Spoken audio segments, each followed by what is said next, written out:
Sylvia Whitman's young adult novel, The Milk of Birds, 2013, unfolds through a series of letters exchanged between two adolescent girls. Casey Kennelly, a freshman navigating the aftermath of her parents' divorce in a Richmond, Virginia high school, and Nawra bint Ibrahim, residing in a refugee camp in the Darfur region of western Sudan. Amidst Casey's familial turmoil, her mother endeavors to improve her academic performance and engagement by enrolling her in a nonprofit called Save the Girls. The organization pairs American youths with young women in Darfur as pen pals, facilitating financial aid from American families to those in need.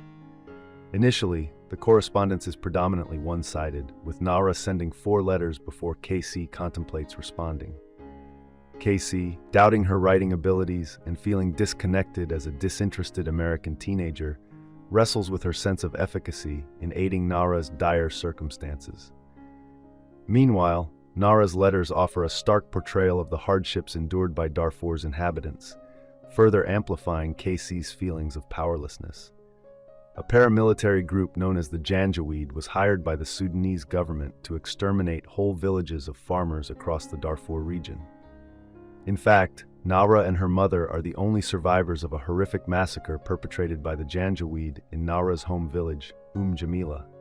Currently, Nawra struggles to get by in a refugee camp for IDP, or internally displaced persons. The conditions in the camp are terrible, with poor sanitation and little to eat. One day, a man rapes Nawra, causing her to be pregnant and ruining her purity. The men and women in the camp call her spoiled meat. Nawra's mother is so traumatized by the experience of watching her neighbors and family members massacred that she is now mute. Nawra cannot read or write, so she relies on her only friend in the camp, Adiba, a refugee who comes from a relatively well-off family and is educated.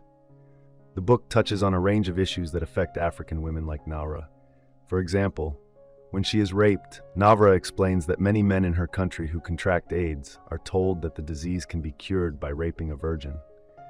As a result, rape is prevalent and HIV is further spread through the region.